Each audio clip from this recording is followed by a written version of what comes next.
They'd developed a habit of meeting there, finding comfort in being around others who understood. I'm tired of being studied. Me 3 weeks after the tests ended. Everything went wrong at once. It started with a small malfunction in Reactor 3. A coolant valve stuck open. Not a major problem normally. The automated systems should have handled it. But those systems had a software bug that had gone unnoticed for months. When the valve stuck, the system tried to compensate, failed, and triggered a cascade of errors. Reactor 3 overheated. The containment system kicked in, but the heat had already spread to surrounding systems. A power surge fried electrical systems in sections 4 and 7. Fire started in section 4, where the surge had ignited insulation materials. The fire suppression system tried to activate but had lost power in the surge. Then the hull breach happened. The heat expansion caused stress fractures in an older section of the station. Section 7 lost atmosphere in 3 places at once. It took less than 5 minutes to go from a stuck valve to a station-wide emergency. The alarm system was the first to realize how bad things were. It started announcing evacuations for Section 4 and 7, then Section 3, then Section 6. Within 2 minutes, it was telling everyone to evacuate everything. On the command deck, Commander Thexis stared at her screens in horror. Red warnings everywhere: fire, radiation leak, hull breach. System failures cascading faster than her crew could respond to them. 247 beings on the station, 31 different species, and they had maybe 20 minutes before the reactor went critical. All hands, evacuate immediately, she announced, her voice steady despite the fear coursing through her. This is not a drill. Proceed to escape pods and shuttles. Move now. In the training dormitory, Dong-Yun was sleeping when the alarm started. He was awake instantly, his body responding before his mind fully processed what was happening. Around him, other trainees were panicking. Some were frozen in their beds. Others were running in circles. One was screaming continuously. Dong-Hyun grabbed his emergency suit and started putting it on. His hands were steady even though his heart was racing. He'd had nightmares about hull breaches every night since the tests. Now it was real, and somehow that made it easier. Real had clear steps. Real had solutions. Everyone suits on, he called out loudly. Check your seals. Help your bunkmate. Some trainees listened. Others were too far gone in their panic. Dong-Hyun helped 3 aliens into their suits, checking each seal personally, then headed for the corridor. In the medical bay, Yuna was reviewing patient files when everything went red. She looked up at the flashing lights and felt her stomach drop. For exactly 2 seconds, she let herself feel pure terror. Then she shoved it down into that mental box where she kept all her fear. Emergency triage protocols, she announced to the other medical staff. Anyone who can walk helps anyone who can't. We move everyone to the evacuation zones now. Her hands were already moving, disconnecting patients from monitors, converting bed IVs to portable units, organizing the evacuation. 2 alien medical staff stood frozen. Karith was moving, but his movements were jerky, uncoordinated. Yuna grabbed his arm. Karith, I need you functional. Breathe. Focus on your tasks. Karith's multiple eyes looked at her. The radiation levels, later, Yuna cut him off. Patients first. Panic later. Something in her voice got through. Karith's training kicked in and he started helping. In the Tactical Operations Center, Taeyang was running a simulation when the real alarm started. For a confused moment, he thought it was part of the exercise. Then he saw Instructor Velthar's face and knew it was real. The Operations Center had screens showing every section of the station. Taeyang looked at them all and his mind automatically started processing the information. Fire in Section 4 spreading toward 3, breach in Section 7 spreading to 6. Reactor critical in Section 5 with radiation levels rising. Evacuation routes flashed on the screen, but they were wrong.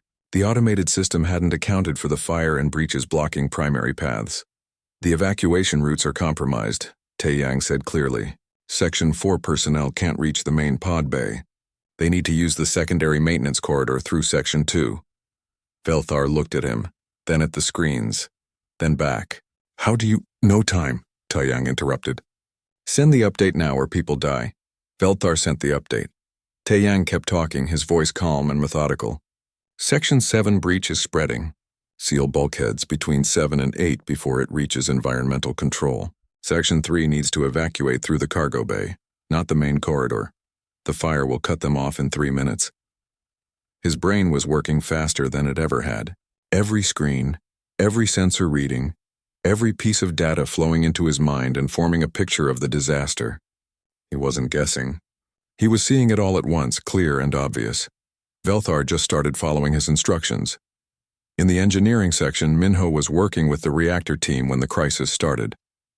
The senior engineer, a massive alien named Thok, immediately froze when the radiation alarms went off. The other engineers scattered, running for safety. Minho looked at the reactor readings and felt ice in his stomach. The containment field was failing. If it went completely, the reactor would explode and take half the station with it. But if someone could manually engage the emergency shutdown, they might contain it. Someone had to go into the reactor room, where the radiation was already at dangerous levels, where it would get worse every second. Minho grabbed a radiation suit without thinking about it.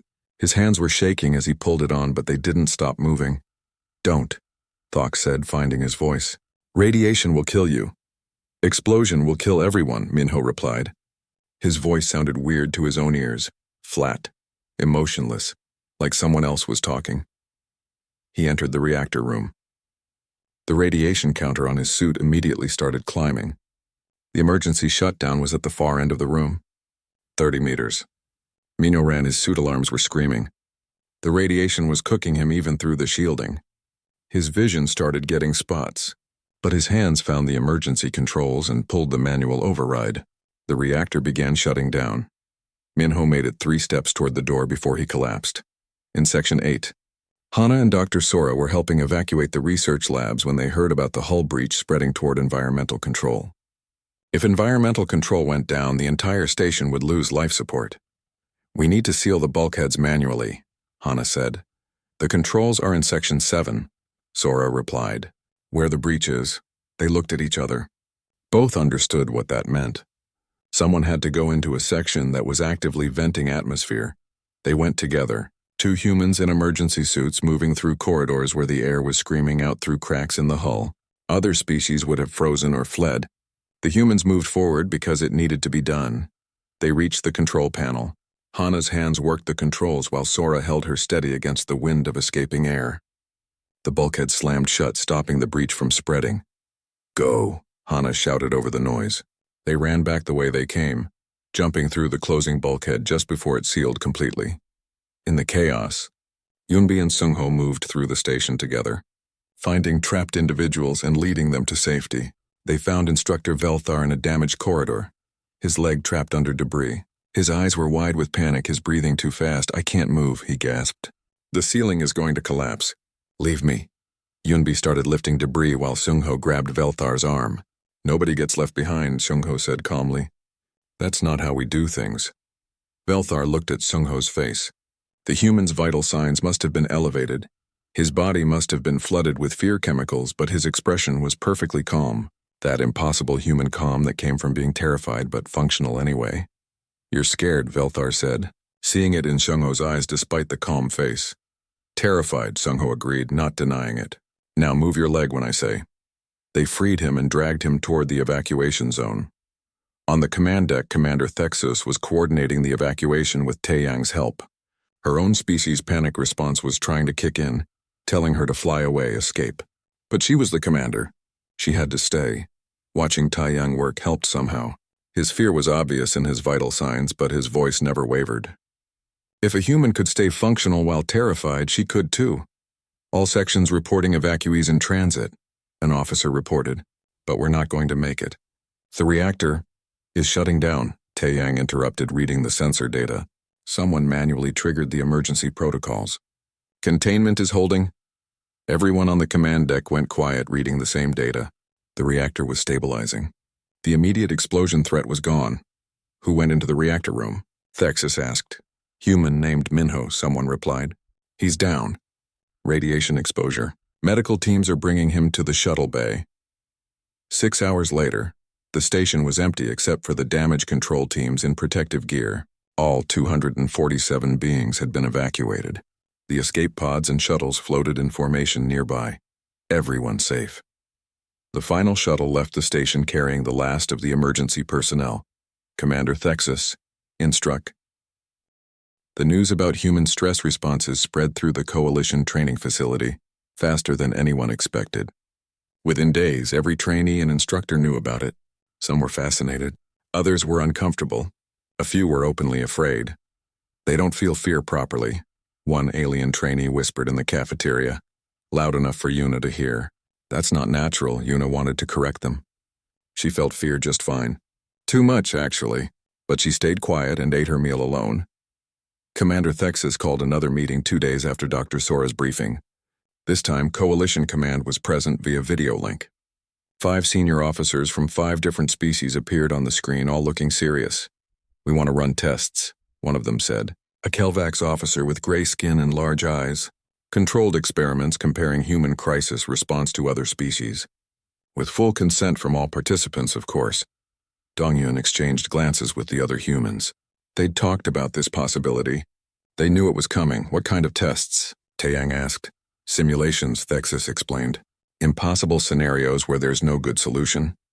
We want to see how different species handle them, how they make decisions under pressure." "And if we say no?" Minho asked. "Then we say no," Dr. Sora said firmly. She was still at the station and had insisted on being present for this meeting. "You're not lab animals. You're Coalition trainees with rights." But all 5 humans agreed to participate, partly because they wanted to help, partly because they were curious themselves, and partly because saying no would make them seem even more alien than they already felt. The first test was scheduled for the following week.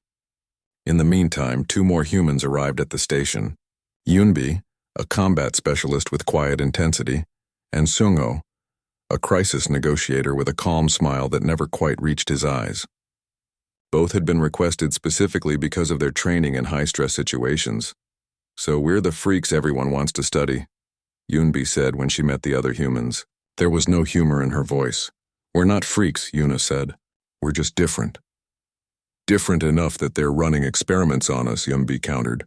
Seongho put a hand on her shoulder. "They're trying to understand, not hurt us. There's a difference." The first test involved Dong Yun and an alien pilot named Kexthor, one of the best trainees in the program. Both were put in identical flight simulators. The scenario was simple: atmospheric entry with cascading system failures. No way to avoid crashing. The only question was whether you could crash in a way that might let you survive. The test observers watched from behind glass. Dr. Sora, Karith, Velthar, Thexus, and a dozen others, all monitoring vital signs and brain activity. The simulation started. Immediately, alarms began screaming in both cockpits. Engine failure. Heat shield compromised. Navigation offline. Hull integrity critical. Kexthor's brain scan showed his fear center exploding with activity. His heart rate doubled instantly. For 3.7 seconds, he froze completely. His hands didn't move. His eyes were wide but not seeing anything. Classic panic response. When he finally moved, he pulled the wrong lever, trying to reignite engines that were too damaged to respond. He was following his training, but his timing was off. His movements were jerky, uncoordinated. The simulation ended with his shuttle breaking apart in the upper atmosphere. In the other simulator, Dongyun's brain scan showed fear activation too. His heart rate jumped. His stress hormones spiked. But his hands never stopped moving. The moment the alarm started, he was already working through the problem. Divert power from weapons to heat shield, flatten the approach angle, fire maneuvering thrusters to aim for water instead of land. He crashed too, but his shuttle held together. The simulation showed a hard landing in an ocean, but survivable.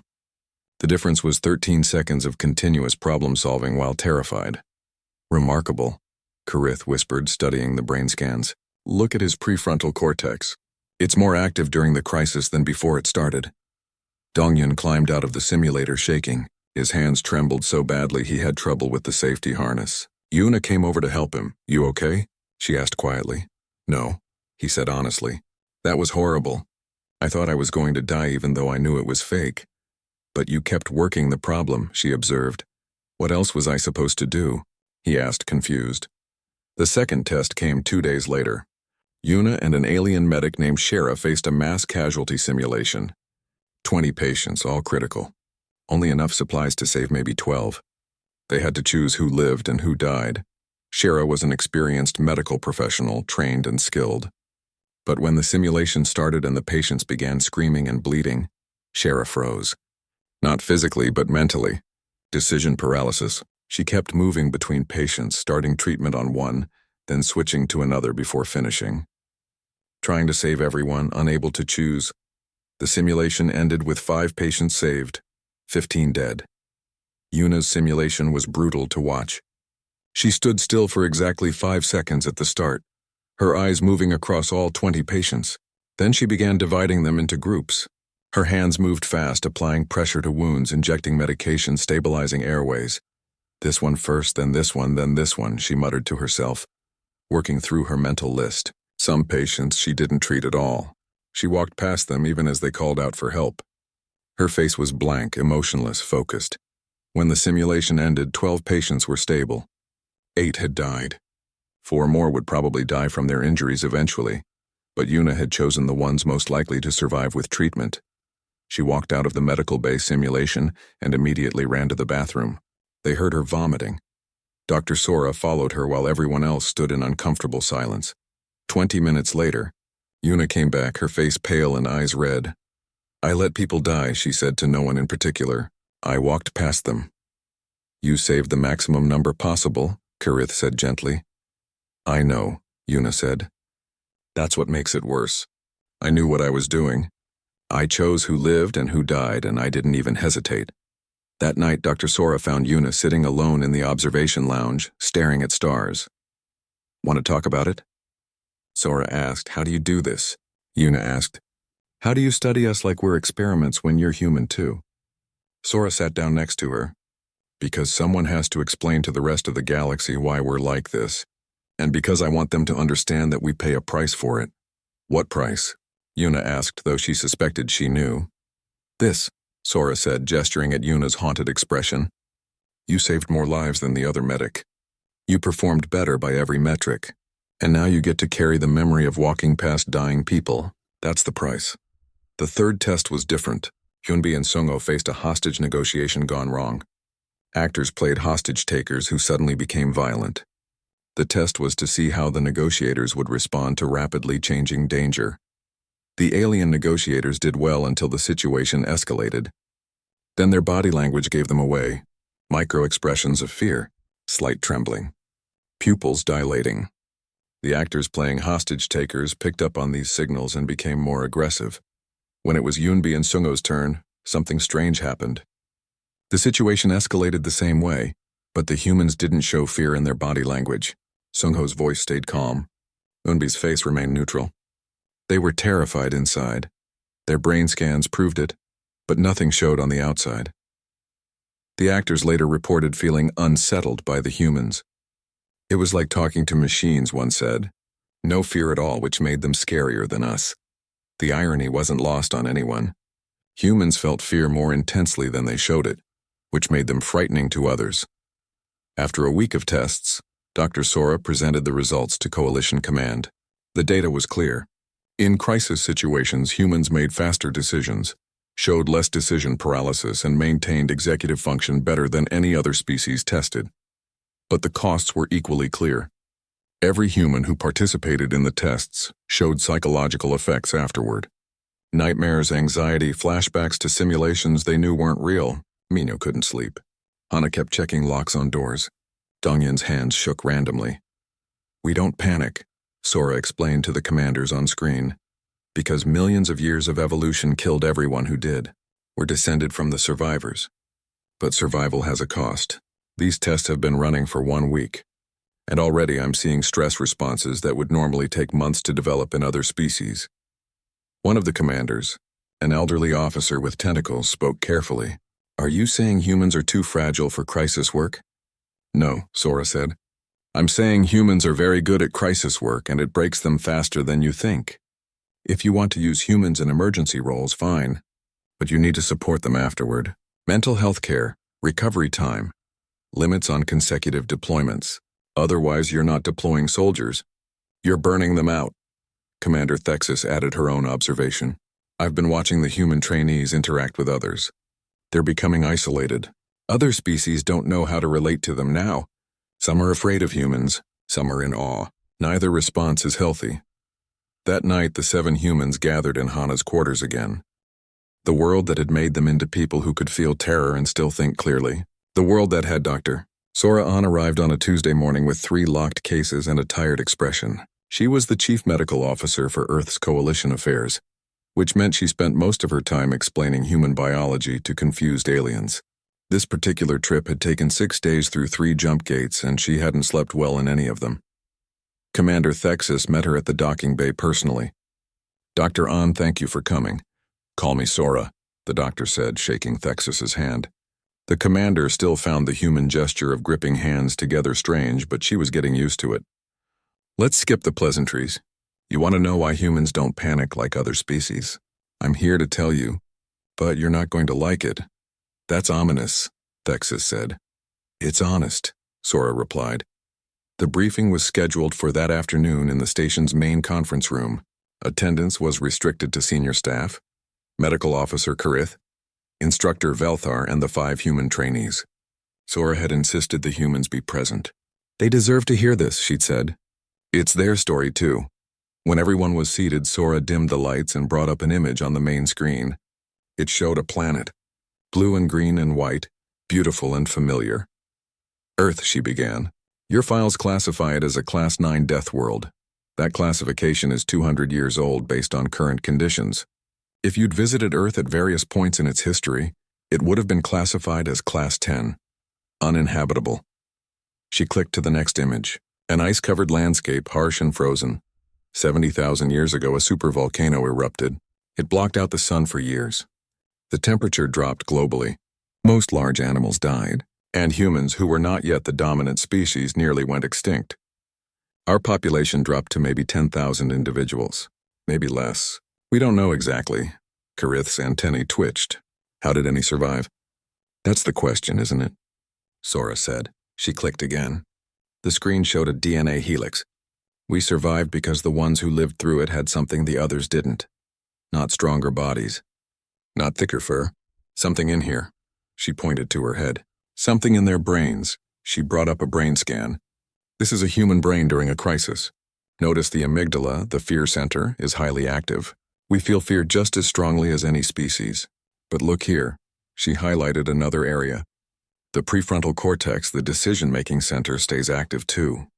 Both working at the same time." "We've seen this," Thexus said. "But we don't understand how." "Evolution," Sora said simply. "During that volcanic winter, humans who panicked died. The ones who froze in fear died. The ones who ran without thinking died.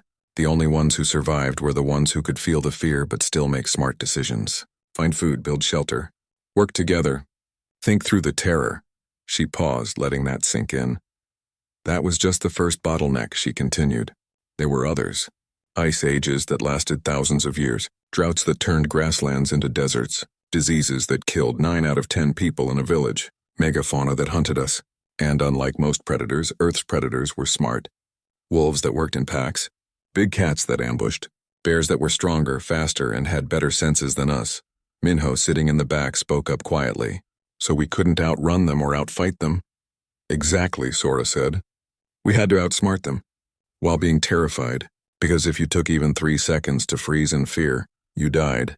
Your genes didn't pass on. Over thousands of generations, humans became very good at thinking clearly while scared."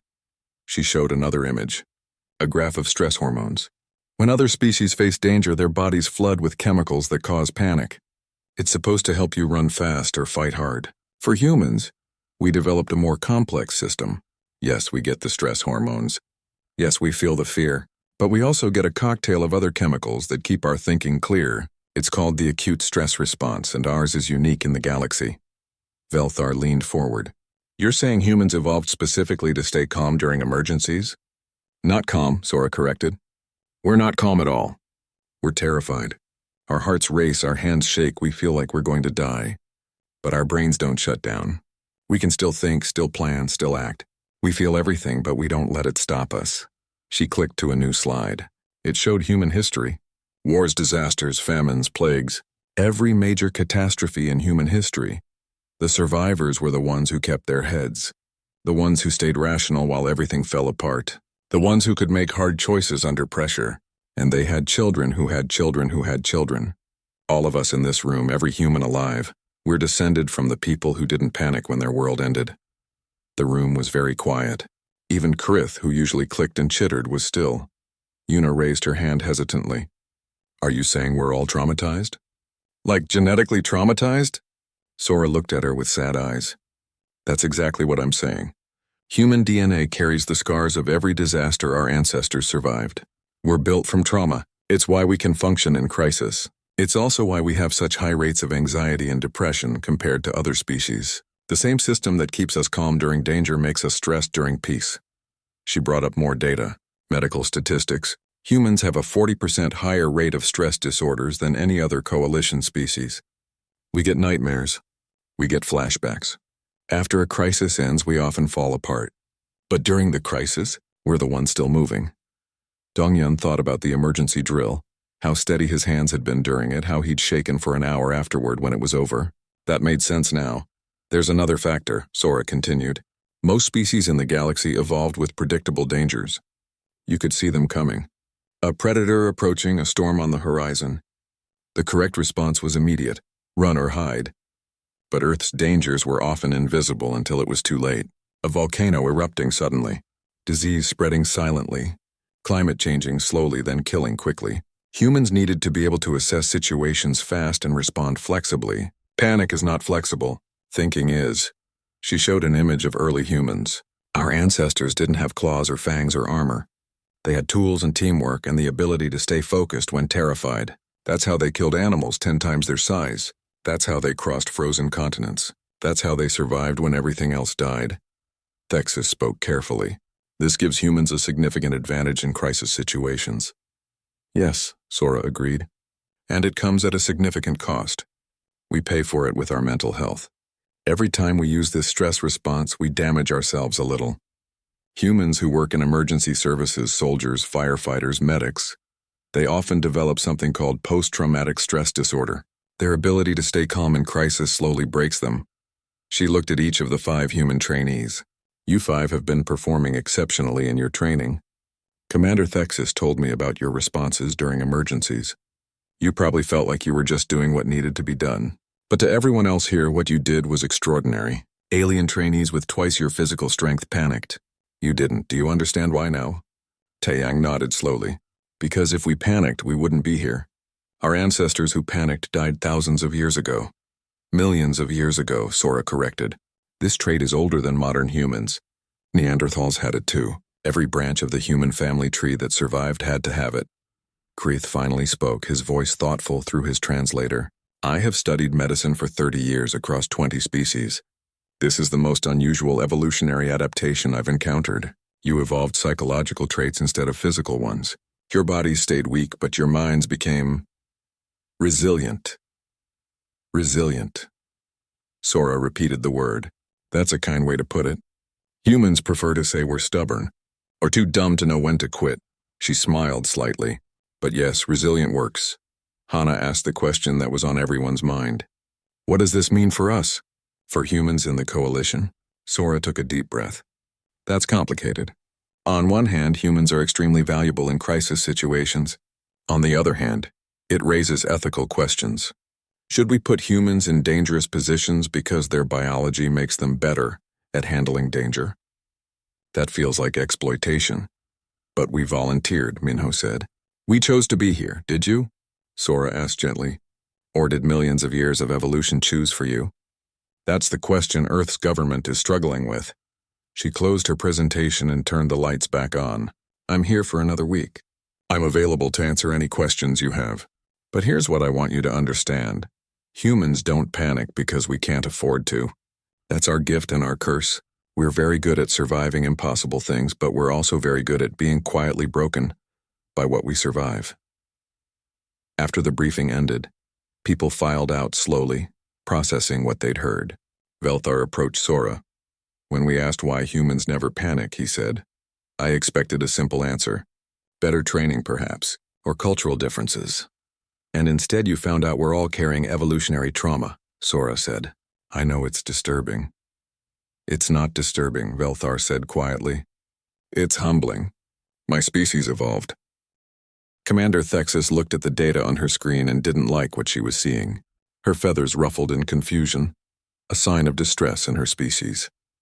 She was the station commander, and she'd run this training facility for 15 years. She prided herself on understanding every species that came through her doors, but these numbers made no sense. "Show me again," she said to Velthar. Velthar pulled up another recording. This one was from 2 weeks ago. A fire drill in the engineering section. The screen showed 20 trainees responding to simulated flames and smoke. 18 of them showed various levels of panic. Some ran the wrong way. Some froze near the exits. Some fought each other to get out first. Then the camera focused on 2 humans, Minho and Taiyang. They were moving through the smoke calmly, checking each room for people left behind. Their thermal readings showed elevated stress, but their actions were methodical and organized. "They were the last ones out," Velthar said. "They made sure everyone else evacuated first." Thexus watched the footage again. Were they former soldiers? Did they have special training before coming here? "No, Commander." I checked their files. Minho was an engineer on a cargo ship. Taiyang was a student. Basic training only, same as everyone else. Thexus pulled up more files. Every drill, every emergency simulation from the past 2 months. In every single one, the pattern was the same. The humans performed differently than every other species. Not better in terms of physical ability. They were actually weaker and slower than most aliens. But their decision-making under stress was unlike anything in her experience. "It's not just our facility," Velthar added. He brought up reports from other coalition training centers. I requested data from 4 other stations. The pattern is consistent everywhere. Humans don't panic the way other species do. Thexus leaned back in her chair. Her species, the Avix, had evolved on a peaceful planet with few predators. When danger came, the correct response was to fly away quickly. Fast reaction, fast escape. Every species she'd ever studied had some version of this. Detect danger, respond with fear, escape, or fight based on instinct. But the humans seemed to detect danger, feel the fear, and then think about it? Choose their response? That wasn't how fear worked. Fear was supposed to override thinking. That was the point of fear. "I want to talk to them," Thexus said. "All of them. And I want Medical Officer Karith there too." The meeting was arranged for the next day. The 5 humans at the facility gathered in the commander's conference room. Dongyun, Yuna, Taeyang, Minho, and Hana. Hana was a xenobiologist who'd arrived last week to study alien plant life. The humans all looked nervous, like students called to the principal's office. Medical Officer Karith was already there, his insect-like body clicking softly as he arranged his equipment. Karith was the station's chief physician, an expert in multi-species biology. "You're not in trouble," Thexus began. "We just want to understand something. Can you describe what happens inside your body during an emergency? What do you feel?" The humans looked at each other. Finally, Yuna spoke. "My heart beats faster," she said. "My hands get sweaty. Sometimes I feel dizzy. Everything becomes very sharp and clear, like I can see more details than normal. Time feels slower. Your emotions?" Karith asked, his translator making his voice sound curious. "Fear," Yuna said simply. "A lot of fear. But it's like it's happening in the background. I can feel it, but I can also ignore it if I need to." Karith's antenna twitched. "That's not possible. Fear is a primary response. It overrides executive function. That's basic biology." "I don't know what to tell you," Yuna said. "That's what happens," Dongyun spoke up. "It's like being in 2 places at once. Part of me is screaming that I'm going to die, but another part is making lists of what to do. The scared part and the thinking part exist together." Minho nodded. "My grandfather was a firefighter. He told me once that being brave doesn't mean you're not afraid. It means you're afraid, but you do the job anyway. I thought everyone was like that." Thexus exchanged a look with Karith. "They're not," she said quietly. "Other species can push through fear with training, but it takes years of practice. And even then, the fear is always there, always fighting the training. You're describing something different, like the fear and the thinking don't fight each other." Hana, who had been quiet until now, spoke in a thoughtful voice. "Is that unusual? I mean, we're humans. We come from Earth. Everyone knows Earth is a dangerous planet. Maybe we just adapted?" Karith moved closer. his multiple eyes examining Hana with interest. Earth is classified as a Class 9 death world. Only 3 other species in the coalition evolved on Class 9 worlds, and they all have extreme physical adaptations. Heavy armor, poison size. You humans are soft and weak. How did you survive? We're not that weak, Taeyang said, sounding a bit defensive. Compared to most species you are, Karith said, not unkindly. You have thin skin, weak jaws, no claws, no natural weapons. You're not particularly fast. Your senses are average at best. By all logic, humans should have gone extinct. But instead you became the dominant species on your planet. Why? The room went quiet. None of the humans seemed to know how to answer that. I need to study this properly, Karith said to Thexus. I want to run controlled tests. Compare their responses to other species in identical scenarios. I want brain scans, hormone levels, everything. We'd also need access to human medical databases, Thexus added, to understand if this is genetic or learned behavior. Dongyun shifted uncomfortably. That seems invasive. We're just trying to do our jobs. I understand, Thexus said, and this is voluntary. But you have to understand how unusual this is. In the entire Galactic Coalition across hundreds of species, we've never seen this kind of stress response. If we can understand it, we might be able to help other species train better. Save lives, Yuna looked at the others. I'm okay with it. If it helps, one by one the others agreed. Only Minho seemed hesitant. Will this affect our careers? Will people treat us differently? It was a good question, and Thexus didn't have a good answer. I don't know, she admitted. But I promise we'll handle this carefully. Over the next 3 days, Karith ran his tests. He put the humans and equivalent trainees from other species through identical scenarios. A sudden loud noise. A locked room filling with smoke.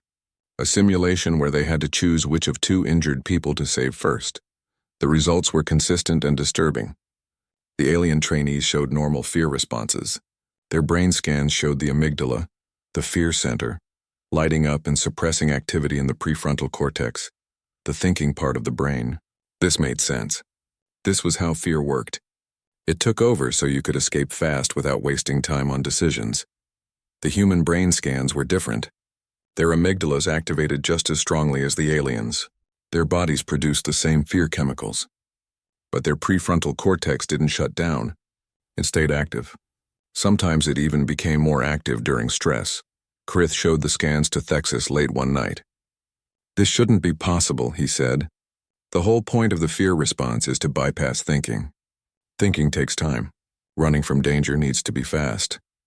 Maybe human danger was different, Thexus suggested. Maybe they needed to think and fear at the same time. What kind of danger requires that? Karith wondered aloud. They requested access to Earth's medical databases. The Coalition sent a formal inquiry to humanity's home government. The response took a week and was not what they expected. Request denied, Thexus read from the message. Human medical data is classified. Privacy concerns. They're willing to send a human medical expert to explain instead. They're hiding something, Velthar said. He joined them in the office.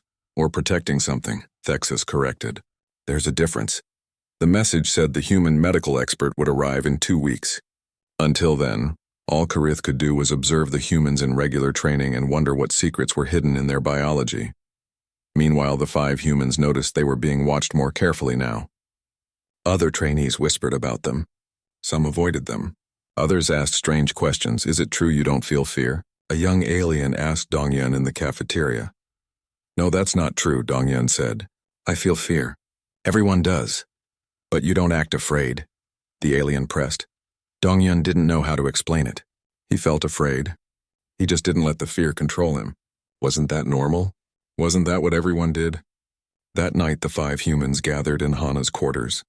They were all feeling isolated, like specimens being studied instead of students training for space service. Do you think we're broken? Minho asked quietly. Like, what if there's something wrong with us?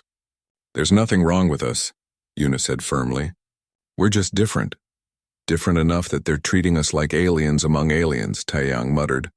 Hana, the scientist, was the most thoughtful. I've been thinking about it. Karith was right. Earth is a death world. Maybe we did adapt. Maybe staying calm in danger was the only way to survive. Then why aren't we stronger or faster? Minho asked. Maybe because we didn't need to be. Hana said slowly. Maybe we survived by being smarter instead. Outside the window, stars glittered in the endless black. Somewhere among them was Earth, the dangerous world that had created them. The alarm screamed through the training facility like a dying animal. Red lights flashed in every corridor, and the automated voice repeated the same terrible message over and over. Hull breach detected. Oxygen levels falling. All personnel evacuate immediately. Dong-hyun heard the alarm while he was in the pilot simulation room.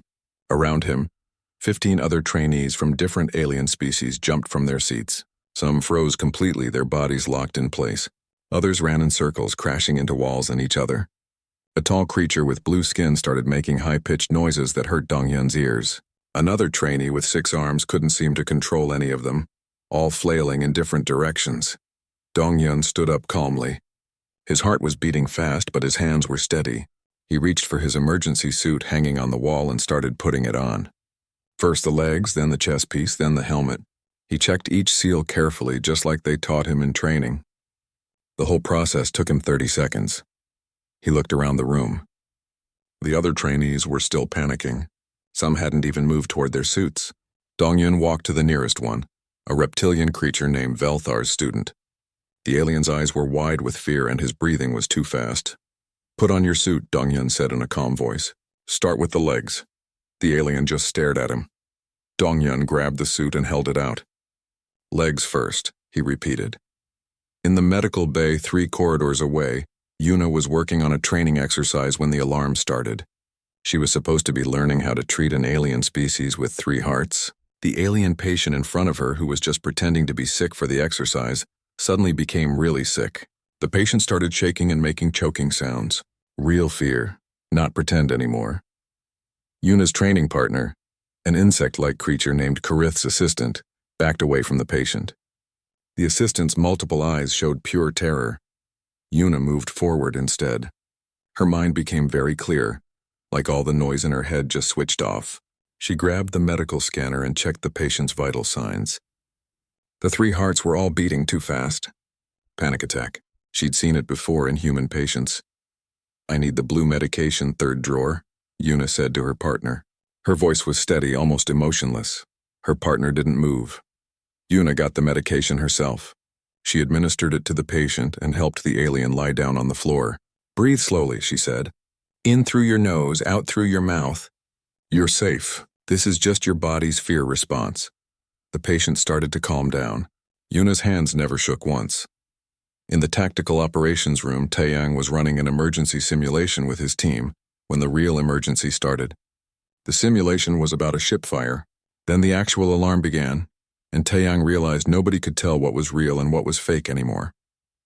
His team of 6 aliens fell apart immediately. 2 ran out of the room. 1 curled into a ball under the desk. The other 3 started yelling in their own languages, none of them understanding each other. Taeyang looked at the main screen. It showed the facility map with red zones spreading across 3 sectors. His brain processed the information quickly. The breach was in Section 7. The fire was spreading from Section 4. The safest evacuation route was through Section 2, but it would be crowded. "Everyone stop," Taeyang said. His voice wasn't loud, but something in it made the aliens pause. "We take the secondary corridor through Section 3. Single file. Move now." He didn't wait to see if they would follow. He just started walking toward the correct route. Behind him, he heard footsteps. They were following. Instructor Veltar watched everything from the observation deck. He was a senior combat trainer, and he'd been teaching at this facility for 40 years. He'd trained soldiers from 53 different species. He thought he'd seen everything. He was wrong. His screen showed the vital signs of every trainee in the facility. Heart rates, breathing patterns, stress hormones, brain activity. All the alien trainees showed the same patterns. Extreme spikes in every measurement. Their bodies were flooding with fear chemicals. Their brains showed the fear centers completely taking over all other functions. This was normal. This was what happened to every species when real danger appeared. Then he looked at the 3 human trainees. Their heart rates were elevated, yes. Their stress hormones were high. But their brain patterns were completely different. The fear center was active, but so was the thinking part. Both at the same time. Their hands were steady. Their breathing was controlled. Their decision-making speed was actually faster than during normal conditions. Velthar had never seen anything like it. He watched Donghyun calmly help four other trainees get into their suits while his own vital signs showed he was definitely afraid. He watched Yuna treat 3 more panic attacks while her body chemistry said she should be running away. He watched Taiyang lead 15 aliens to safety through a path he calculated in under 5 seconds. The emergency lasted 20 minutes. It turned out to be a false alarm, a malfunction in the sensor system, but nobody knew that while it was happening. For 20 minutes, everyone in the facility believed they were about to die in space. After the all-clear signal, Velthar went down to the training floor. He found the 3 humans sitting together in the recreation room. They looked tired but calm. Some of the alien trainees around them were still crying or shaking. Velthar approached them. His own hands were still trembling slightly from the fear he'd felt in the observation deck, even though he'd been completely safe. "Did you know it was a false alarm?" he asked them. All 3 humans looked at him with confused expressions. "No, sir," Dongyun said. "We thought it was real. Then how did you stay so calm?" Velthar asked. The question came out harder than he intended. It almost sounded like an accusation. Yuna frowned. "We weren't calm. I was terrified." "Your vital signs," Velthar started. "I felt everything," Yuna interrupted. "My heart was racing. I thought I might die. But there were people who needed help, so I helped them." "That's what you do in an emergency." Velthar stared at her. In his 4 decades of training soldiers, he had never heard anyone say something like that. Feel terrified but act calm anyway? That wasn't how biology worked. When the fear came, the body either fought, ran, or froze. Those were the only options. Every species in the galaxy followed these rules except apparently humans. Taeyang stood up. "Is there a problem, sir? Did we do something wrong?" "No," Velthar said slowly. "You did everything right. That's what concerns me." He walked away, leaving the 3 humans looking confused. As he headed back to his office, his mind was racing. In 40 years, he'd seen countless trainees face their first real emergency. Some performed well. Some didn't, but they all showed the fear. They all had that moment where their training had to fight against their biology. These humans didn't have that fight. Their fear and their thinking seemed to exist together, side by side. They were terrified and effective at the same time. That night, Velthar couldn't sleep. He kept watching the recordings of the emergency, studying the humans' responses over and over. Every time he watched, the same thought came back to him. What kind of species evolves to stay calm when they're terrified? What kind of world would create people like that? He decided he needed to find out.